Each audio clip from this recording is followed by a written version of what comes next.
So, in preparation for the Gantz video, I'm making a bunch of smaller videos that I'm going to call Quickie reviews, and this is one of them.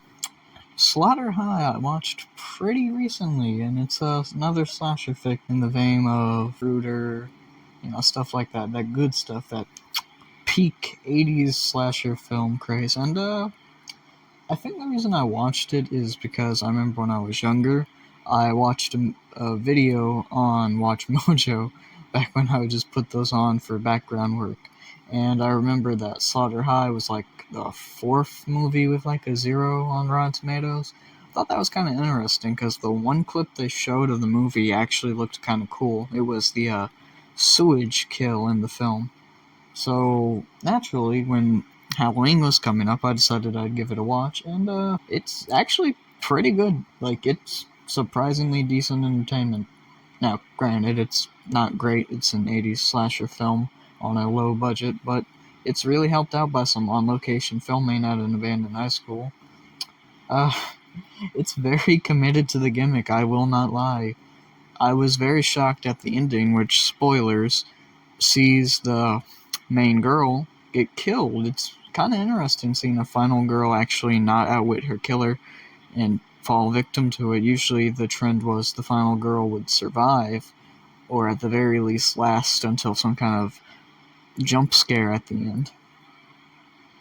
So it was kind of cool seeing how Martin was actually the one to die to the last minute jump scare. The other thing I liked was I thought Martin was actually a pretty fun killer. He's a little more creative since in the movie before he died he was a nerd. And he does some pretty cool stuff here. One of his kills is he puts a chemical in somebody's drink and that causes their stomach to like swell up and pop. And oh yeah, he makes a bath of acid for this one girl, and there's this honestly really cool effect, even if it's sped up, of her face melting in the tub.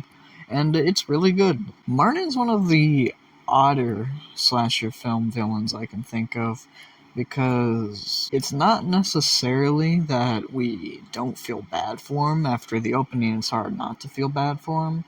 But you do kind of wonder how the hell he got to be the way he is, because the actor's not any physically stronger. In fact, he looks the same.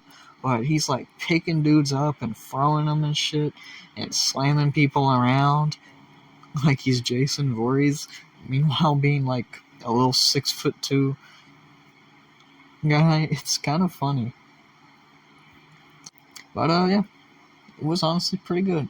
The kills were fun though, and Martin, this is not a movie where I expected to see Martin's penis. Okay, the opening minutes of the movie, they just outright have his dick for about a solid 1 minute long part of the film. And I'm sorry, it's just funny to think about. You're not too used to male on-screen nudity coming before female in a slasher movie. The ending, too, is wild. All of the people Martin killed over the course of the movie come back as ghosts and kill him as the finale.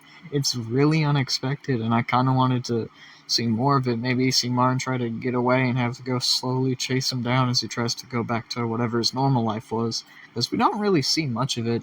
The one explanation we get for what he does after the prank gone wrong is more of a joke, but I guess the joke is exactly what happened. It's just a perfect prediction. It's a pretty fun movie if you want to give something to watch this Halloween. That's it for today. Peace, y'all.